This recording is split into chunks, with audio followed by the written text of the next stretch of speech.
दक्षिण एशिया में सुरक्षा की नई लहर उठ रही है। अमेरिका और तुर्की की रक्षा सहयोग की दिशा में बढ़ते कदम केवल दो देशों के बीच का समझौता नहीं, बल्कि इसका प्रभाव भारतीय सुरक्षा नीति पर पड़ रहा है। सैन्य हार्डवेयर का ये तेज गति वाला मोन्टाज दर्शाता है कि कैसे रणनीतिक साझेदारियां नए सुरक्षा समीकरणों को आकार दे रही हैं। यह स्थिति भारत के लिए महत्वपूर्ण है क्योंकि यह क्षेत्र के शक्ति संतुलन में एक नई डायनेमिक का परिचय देती है। रूस की S-400 मिसाइल प्रणाली की खरीद तुर्की के लिए एक गंभीर मुद्दा बन गई है।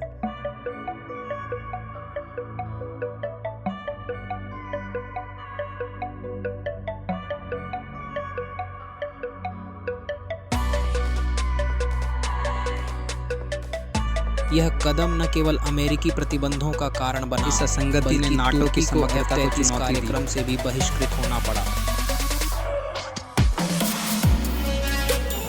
वहीं तुर्की ने अपनी रक्षा क्षमताओं को मजबूत करने के लिए एक ऐसा कार्यक्रम अपनाया है जो यह एक गंभीर टकराव की ओर संकेत करता है, जिससे दक्षिण एशियाई अमेरिका को भी सावधान रहना चाहिए को संभालने की ओर।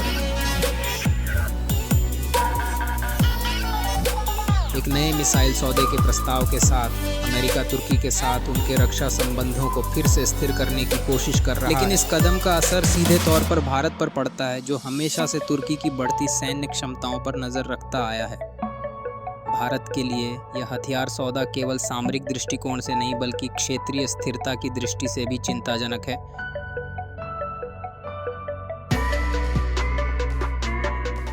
भारत की चिंता की जड़ें दो प्रमुख पहलुओं में हैं। पहली, अमेरिका द्वारा बेची जा रही भारत के सैन्य उपकरणों और उसकी रक्षा नीति को देखते हुए कश्मीर किसी भी स्ट्रेटेजिक स्थिति में महत्वपूर्ण भूमिका निभा सकते हैं।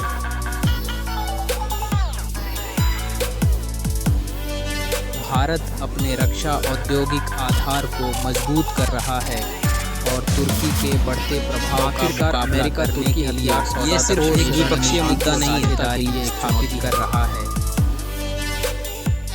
ये एक व्यापक भू राजनीतिक परिस्थितियों का हिस्सा है। क्या भारत इस चुनौती को सफलतापूर्वक संभाल पाएगा? हो रही है। यह सवाल आज के समय में अधिक प्रासंगिक है और हम सभी को इसका विचार करना चाहिए।